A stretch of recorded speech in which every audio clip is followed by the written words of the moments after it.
행복한 미래를 대비하는 미래예보. 안녕하세요, 미래캐스터 황준원입니다.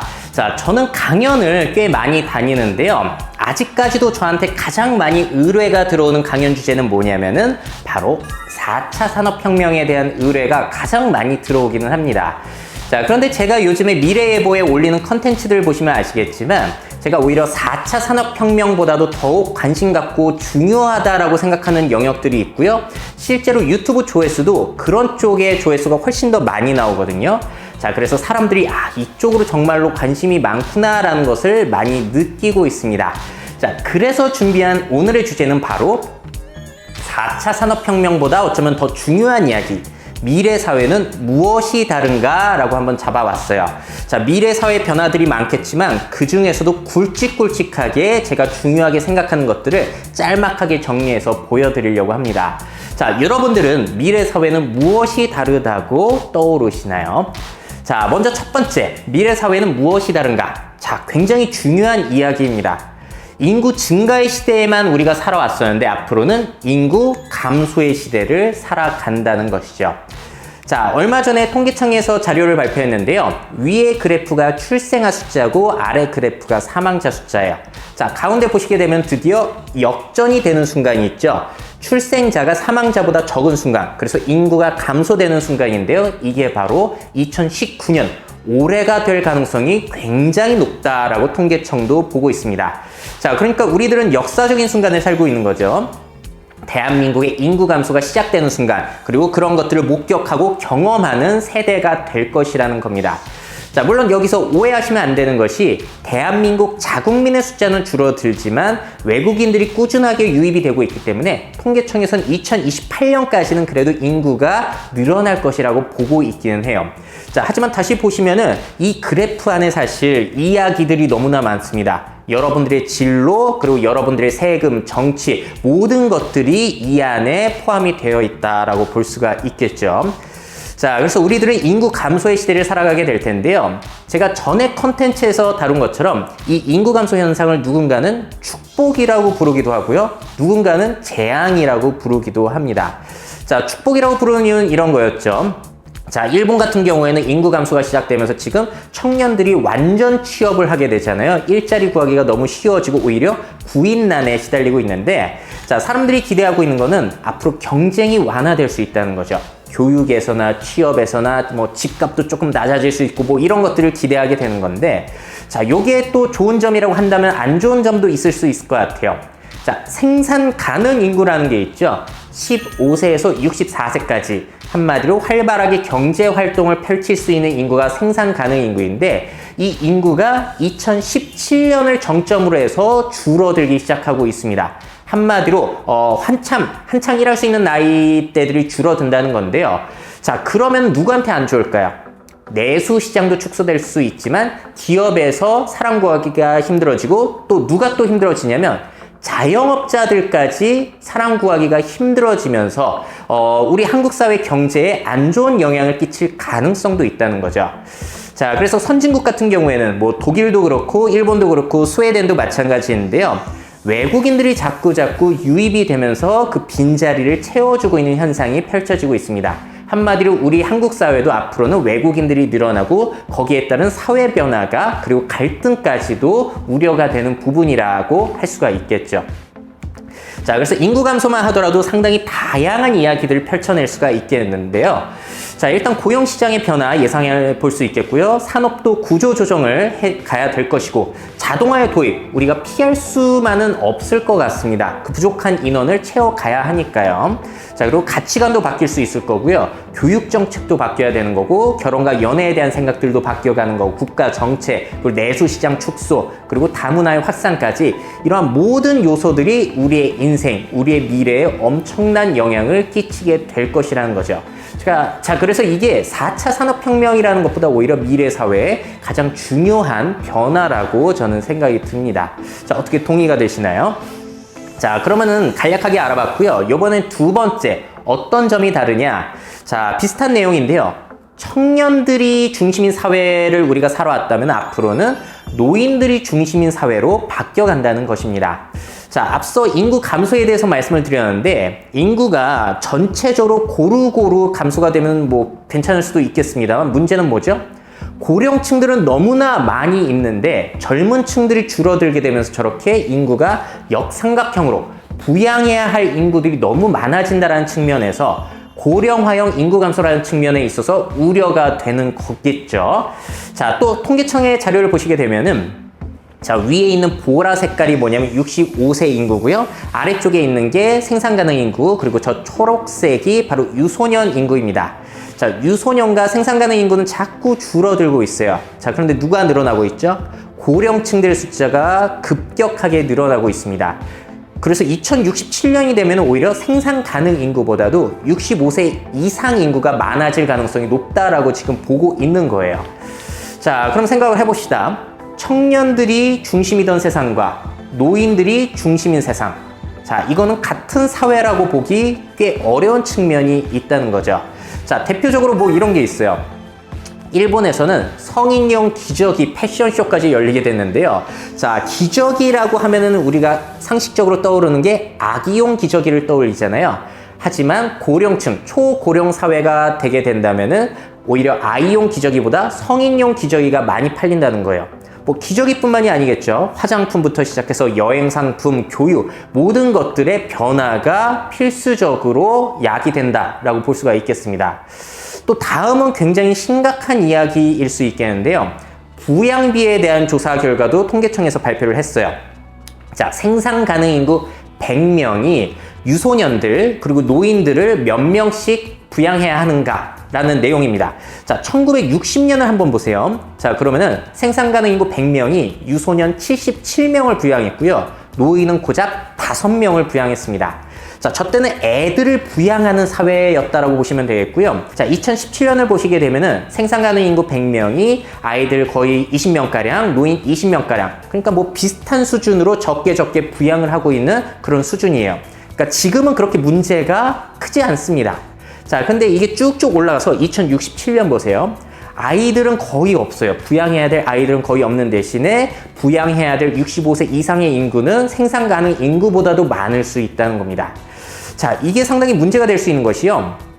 아이들은 우리들이 선택을 해서 낳은 거기 때문에 책임이 있는 거고 상당히 또 귀엽기도 하잖아요. 우리가 동물적으로 아이들은 귀엽게 느껴하니까. 자, 그런데 지금 태어나는 아이들의 경우에는 자기네들이 선택해서 낳아달라고 해서 세상에 나온 것도 아님에도 불구하고 나와 보니까 부양해야 될 어른들, 노인들이 너무나 많은 그러한 부담을 껴안게 되는 것이죠. 자, 냉정하게 본다면 이렇다는 겁니다. 자, 그렇다면 젊은 세대와 노인 세대들의 갈등 피할 수 있을까요? 이게 굉장히 저는 우려되는 요소예요. 자, 다음 그래프도 상당히 재밌는데요. 유소년 부양과 노령 인구, 노인 인구 부양을 합쳐서 총 부양비라고 하는데 한국 같은 경우에는 지금 OECD 가입국 중에서 총 부양비가 그렇게 높지 않아요. 오히려 낮은 수준입니다. 자, 2067년이 되게 되면은 그 수치가 OECD 가입국 중 최상위, 최고 레벨로 올라갈 것이라고 예측이 되고 있어요. 저출산이 그 어느 나라보다도 심각하기 때문인 것이죠. 자, 그래서 우리가 혁신 이야기를 하는데 혁신이라는 것은 기술적인 부분에서도 필요하지만 이렇게 급격하게 고령화되는 사회에서 이 문제를 어떻게 해결해야 하는가 이 부분에 있어서의 혁신도 상당히 중요하다라고 생각할 수 있겠고요. 여기에 있어서 상당히 다양한 직업과 정책과 뭐 신산업들 여러 가지 것들이 필요하다라고 생각이 들어요. 자, 그래서 우리들은 앞으로 초고령 사회로 진입을 하게 되는데요. 거기에 따라서 정치 영향력도 바뀌어가게 되겠죠. 노인들을 위한 파퓰리즘 그런 것들이 성행할 가능성이 너무 높고요. 자, 그리고 부양부담 문제. 그래서 젊은 층들이 그거를 못 견디고 해외로 떠날 가능성도 있습니다. 자, 고용시장도 바뀌고 소비 타겟도 바뀌고 가치관도 변하고요. 사회 활력이 감소되는 문제들, 세수 부족 문제, 국가의 정책까지 이런 모든 것들이 우리의 인생을 계속해서 영향을 미쳐가게 될 거예요. 굉장히 중요한 변화이기 때문에 정부에서도 뉴스에서도 많이 다루고 있는 것이죠. 자, 상당히 걱정이 되는 부분이고요. 다음 세 번째 변화는 뭐냐면요. 바로 파티의 시대에서 절제의 시대로 바뀌어 간다는 겁니다. 자, 파티는 다른 파티가 아니고요. 우리가 자원이라든지 에너지를 펑펑 쓰면서 우리 잘 살아왔잖아요. 정말로 파티를 즐기고 쓰레기는 온갖 것들을 버리고 있었는데, 자, 앞으로는 환경오염을 신경 쓰고 지속 가능한 성장을 생각할 수밖에 없는 그런 사회로 간다는 겁니다. 자, 지금 지구의 인구가 한 75억 정도 됩니다. 자, 그런데 2060년이 되면 100억 정도가 될 것이라고 예상이 되고 있거든요. 자, 그렇다면 이 100억의 인구가 생겨났을 때 환경이라든지 식량 문제는 괜찮을 수 있느냐? 자, 여기에 대해서 오해하시면 안 되는 것이요. 많은 분들이 환경 오염되면은 후손들에게 미안하다라고 생각을 하시지만 사실 이거는 후손 문제가 아니라 우리의 노후 문제이기도 합니다. 자, 2060년에 여러분들 살아계실 가능성 굉장히 높거든요. 자, 그렇다면 우리가 노인이 됐을 때 환경 문제 때문에 정말 큰 고생을 하고 싶지 않다면은 이 부분은 어떻게든 빨리 해결을 하는 게 정말로 중요한 것이다 라고 할 수가 있겠죠. 자, 그래서 뭐 플라스틱 쓰레기 문제라든지 에너지 문제에 대해서는 많은 분들이 알고 계실 텐데 저는 강연에서 이것보다도 중점적으로 말씀드리는 게 바로 육류 섭취에 대한 부분이에요. 육류 섭취가 식량 부족이라든지 환경 오염에 있어서 너무나 큰 비중을 차지하기 때문에 이걸 어떻게 해결할 것이냐. 자, 거기에 대해서 제가 추천드리는 건 이거죠. 식물 성분으로만 만든 가짜 고기. 이 산업이 엄청나게 지금 뜨고 있습니다. 자, 제가 저 고기를 먹어보기 위해서 홍콩까지 날아갔어요. 그래서 임파서블 버거라는 걸 먹어봤는데 놀랍습니다. 너무나 맛있거든요. 저 관련 영상은 제가 링크 띄워둘 테니까 한번 보시면 좋을 것 같아요. 자, 한국에는 비욘드 버거라는 제품이 유통이 되고 있는데 사실 저 제품은 제 취향은 아니에요. 좀 게사료 냄새가 나가지고 전 질렸거든요. 자, 어쨌든 간에 저 회사도 많이 성장을 하고 있습니다. 자, 일예로 저 산업이 얼마나 성장을 하고 있느냐. 제가 첫 번째 보여드렸던 임파서블 버거라는 패티는요. 패스트푸드의 대표 회사죠. 버거킹에서 소고기 패티 대신에 그 패티를 쓸 정도로 굉장히 맛이 유사해진 겁니다. 그래서 실제로 프랜차이즈 매장에 미국에서는 그 패티를 써가지고 임파서블 와퍼라는 제품이 출시가 됐어요. 그만큼 성장세가 돋보이는 그런 영역이기 때문에 여러분들에게 많이 추천을 드리고 있는 사업 분야라고 제가 늘 강조드리고 있습니다. 자, 그래서 환경 문제 또 여러 가지가들이 있는데요. 환경 문제가 이제 생기게 된다면은 저는 환경의 빈부격차 상당히 걱정하고 있어요. 부자인 사람들은 깨끗한 물과 깨끗한 식량, 깨끗한 공기를 마시게 되겠죠? 왜냐면 공기청정기 같은 경우에도 공기를 돈 주고 사는 거잖아요. 부유한 사람만 깨끗한 환경을 누릴 수 있게 되는 이런 사회에 걱정이 되는 거고요. 또 에너지 전환 문제요. 한국 같은 경우는 지금 탈석탄에 탈원전까지 얘기를 한 상황인데 신재생 에너지는 설치가 어렵고 수소경제로의 전환을 문 대통령께서 얘기를 하셨는데 상당히 어려운 요소들이 많이 남아있는 거죠. 그래서 이 부분 상당히 우리가 걱정을 해가야 되는 거고요. 자, 그리고 신소재 개발, 친환경 포장재라든지 그런 것들 개발 중요하겠고 부동산의 변화. 뭐냐면요. 환경이 깨끗한 지역의 집값이 올라갈 수 있다는 거예요. 자, 그 밖에도 저출산. 저출산 문제는 그거죠. 이렇게 환경이 안 좋은데 어떻게 애를 낳느냐. 미세먼지 문제라든지 그런 거 있잖아요. 그래서 이런 환경 문제가 저출산에도 영향을 준다. 그리고 거기에 따른 고용시장 문제, 신직업, 가치관, 국가 정책. 여러 가지 것들이 또 우리들의 평생, 미래를 계속해서 영향을 끼치게 될 겁니다. 자, 그래서 여기에 대해서는 일단 제가 가장 그 식물성 가짜고기 내용을 많이 말씀드리고 있고요. 자, 다음 변화 한번 볼게요. 우리 사회에서 나 사회로, 그러니까 1인 가구, 1인 체제 사회로 바뀌어가고 있다는 부분. 요즘에 제가 여기에 대해서 많이 여러분들에게 전달을 드렸죠. 자, 그래서 2017년 기준으로 우리나라에서 가장 흔한 가구 구조는 뭐였냐면은 이때부터도 이미 1인 가구가 28.6%로 가장 많았습니다. 물론 전 국민 중에서 1인 가구에 속한 사람이 제일 많다는 건 아니에요. 왜냐면 4인 가구만 보시더라도 17.7 곱하기 4만 하더라도 1인 가구보다 많아요. 하지만 문 열고 들어가서 이 집은 몇 명 사나 이 집은 몇 명 사나 봤을 때 1인 가구들이 급격하게 늘고 있다는 거죠.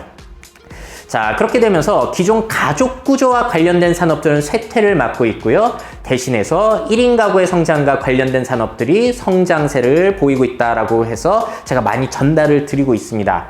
자, 이 부분에 대한 연구는 제가 계속해서 하고 있죠. 자, 그래서 홈코노미라는 것도 전달을 드렸었고, 결혼을 왜 안 하느냐, 경제적인 문제뿐만은 아닌 것 같다라고 말씀을 드렸고, 심지어 성관계까지 왜 줄어들고 있느냐, 아니 요즘 사람들 개방적이어서 성관계 많이 가질 것 같은데 오히려 X세대, 이전 세대보다도 덜 갖고 있는 이유는 무엇인가에 대해서 또 정리를 했는데 다 관련이 있는 겁니다. 자, 그래서 우리들은 우리 사회가 아니라 이제 나의 사회로 바뀌어가고 있거든요. 거기에 따라서 인간관계도 바뀌어갈 거고요. 외로움 문제, 그리고 가족의 재구성, 그리고 소비 타겟도 바뀌는 거고, 가치관 변화, 저출산 문제 심화되고, 복지 문제, 직원 교육, 이 부분도 중요하죠. 나 사회에서 살아왔던 사람과 우리 사회에서 살아왔던 사람들의 그 갈등들, 직원들을 대할 때, 이제 신입사원 대할 때 어떤 마음가짐을 가져야 하는지, 이런 부분들도 우리가 연구를 해가야 되는 거예요. 자, 그래서 신직업 중에도 이런 걸 생각해 볼 수 있겠죠? 세대 갈등을 어떻게 해결할 수 있는지에 대한 전문 강사들도 앞으로 많아질 것 같습니다. 자, 그리고 이 고령층들과 묶어서 생각을 해보게 된다면은 고독사 문제까지 여러 가지 것들이 또 우리 사회에 변화를 주게 될 겁니다.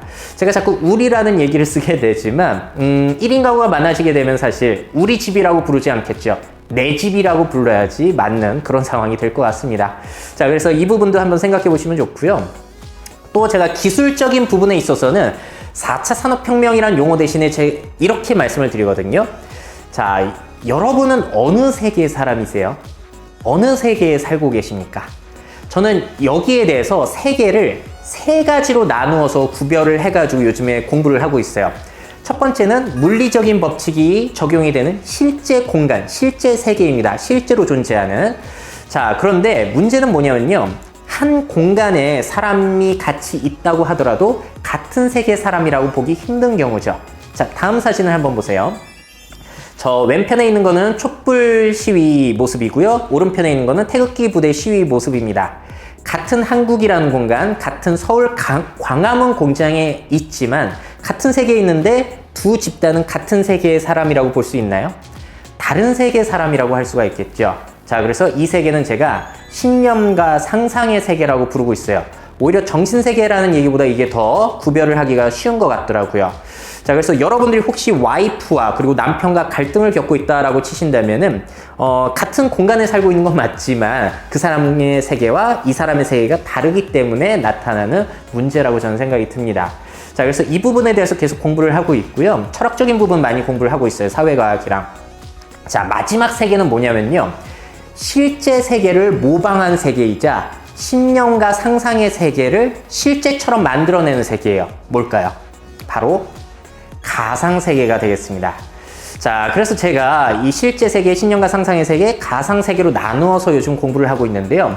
가상세계가 자꾸 커지고 있다는 부분이 미래사회의 변화라고 저는 생각이 들어요. 자, 예를 들자면은 얼마 전에 MBC에서 아주 흥미로운 토론이 있었죠. 100분 토론에서 게임 질병화에 대한 토론이 있었는데 여기에 대해서 이런 논쟁이 있었어요. 게임 안에서 사교성을 기를 수가 있느냐 없느냐. 대도서관님께서는 그 안에서 아이들은 요즘에 파티원을 구성하고 거기서 사회생활을 한다라고 얘기를 했고요. 다른 분께서는 무슨 얘기냐. 사회성은 사회에서 기르는 거지 게임 안에서는 기를 수가 없는 거다라고 얘기를 했습니다.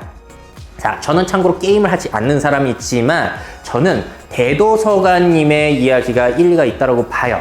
왜냐면은 가상세계가 점점 커지고 있기 때문에 우리들은 실제 세계뿐만이 아니라 아이들은 특히나 그 세계 역시도 활발히 살아가고 있는 또 하나의 세계인 거거든요. 그 안에서의 관계 역시 무시할 수가 없는 거죠. 자, 그래서 이러한 변화를 인식하지 못한다면은 저렇게 게임 안에서는 사교성을 기를 수 없다라는 뭔가 저한테는 공감이 되지 않는 생각을 가지실 수 있을 것 같아요. 자, 그래서 말씀드리는 이야기, 변화는 뭐냐면요. 실제 리얼리티 세상에서 실제 다음의 세상, 포스트 리얼리티 세계로 바뀌어가고 있다라고 제가 강연에서 많이 말씀을 드립니다. 자, 포스트 리얼리티라는 거는 제가 동경대 연구팀이 쓴 내용을 차용을 한 거고요. 현실과 가상이 너무나 혼합이 되고 사람들은 그걸 구별할 생각조차 하지 않는 너무나 자연스러운 세상을 저는 포스트 리얼리티 세상이라고 부르고 있습니다. 관련 내용은 저 영상들 보시면 되겠고요. 쉽게 설명드리면 이런 거예요. 요즘에 헐리우드 블록버스터 영화를 보시게 되면은 뭐가 CG이고 뭐가 실사인지 구별이 되지 않습니다. 그리고 그거를 구별할 생각조차 하지 않죠. 이러한 상황이 스크린 안에서만 펼쳐지는 것이 아니라 우리 일상 곳곳에 펼쳐지는 게 미래 사회라는 거예요. 자, 예를 들자면은 마이크로소프트에서 개발한 홀로렌즈와 같은 경우에도 저렇게 안경을 쓰게 되면은 실제 세상과 가상의 물질을 자연스럽게 섞어준다는 거죠. 자, 그렇다면 저 기술이 5년 뒤, 10년 뒤, 15년 뒤, 20년 뒤가 됐을 때 얼마나 자연스러워질까요? 아마 어벤져스에서 볼 수 있는 그 CG 모습이 일상생활에 구현이 될 가능성도 저는 생각이 들어요. 자, 또 한 가지. 옛날에 사이버 가수 아담이라고 있었는데 굉장히 조금 어색했죠? 하지만 지금은 가상의 존재를 너무나 자연스럽게 만들어내고 있습니다. 중국 신화통신에서 데뷔한 AI 앵커인데요. 너무나 자연스럽기 때문에 아마 고령층들은 특히나 그냥 잠자다가 저걸 TV 켜서 보셨을 때 사람인 줄 아실 거예요. 뭐가 실제고 가짜인지 구별하기 힘든 세상이 오고 그러한 시대에서 태어난 아이들의 경우에는 그런 게 너무나 자연스럽게 습득이 되겠죠. 그렇다면 이제 세대 갈등을 또 생각해 볼 수 있는 거예요.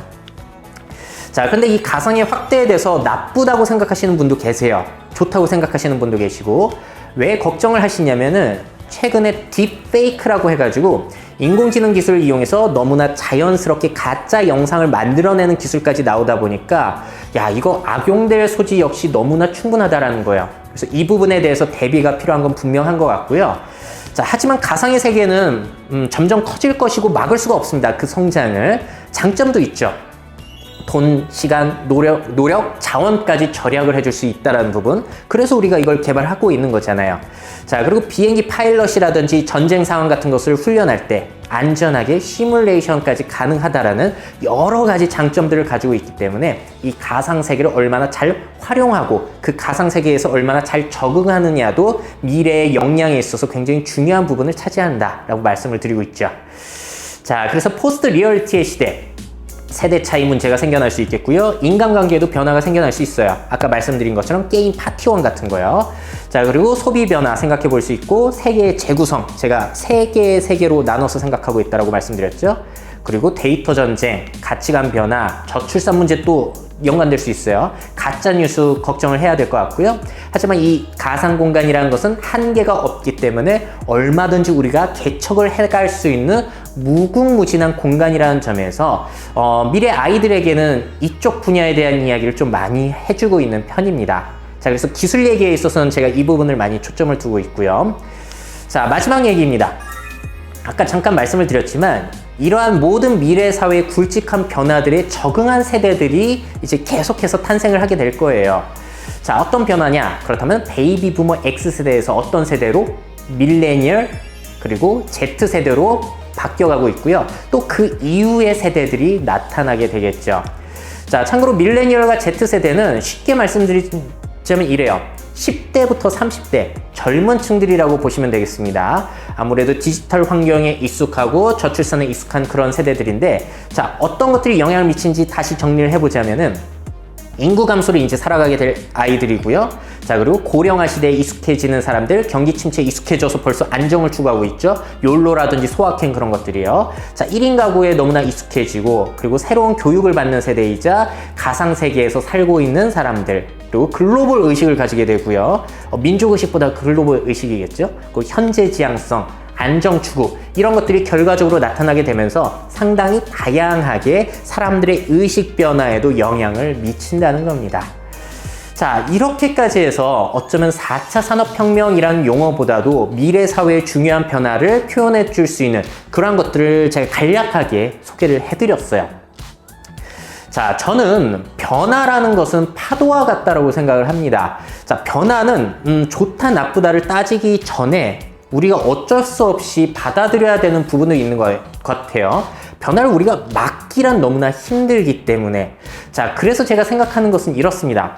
변화를 파도와 같다라고 생각했을 때 이 변화의 파도에 맞서가지고 저항을 한다든지, 저항을 하다가 결국에는 떠밀려가는 사람들이 있을 거고요. 아니면은 저 파도를 서핑장처럼 이용을 해가지고 거대한 파도를 타고 기회를 맞이하는 사람들도 있다는 겁니다. 자, 여기에 대해서 한 가지 예를 드리자면 요즘에 택시 기사님들이 많은 고생을 하고 계시잖아요. 카쉐어링이라든지 자율주행차, 자동차라는 거대한 변화 때문에 자신의 일터에서 쫓겨날 위기에 처해 있는데요. 사실 저는 카쉐어링에 대해서는 조금 부정적인 입장을 가지고 있습니다. 공정한 경쟁이라고 보지 않기 때문에 그렇고요. 공유 경제라는 것이 과연 누구한테 좋은 건지에 대한 회의적인 감정을 가지고 있는데, 하지만 그럼에도 불구하고 카쉐어링 자율주행이라는 그 변화의 흐름은 우리가 거스를 수가 없다는 거죠. 자, 그래서 상당히 택시 기사님들에 대해서 많은 생각이 저는 들더라고요.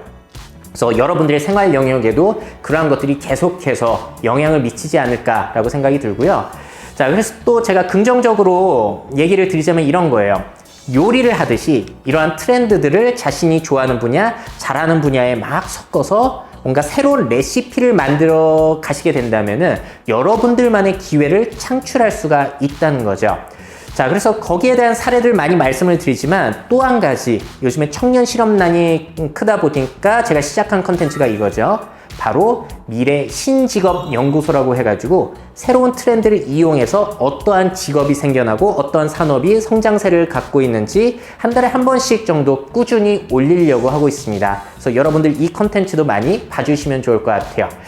자, 그래서 오늘 준비한 내용은 여기까지입니다. 많은 부분 공감을 해주셨는지 모르겠네요. 자, 그럼 저는 다음 시간에도요, 더욱 영감을 드릴 수 있는 소식, 재미난 소식을 가지고 찾아뵙도록 하겠습니다. 자, 여러분들 최고의 미래를 상상하시고요. 그 미래를 직접 만들어 가시기를 응원드리겠습니다.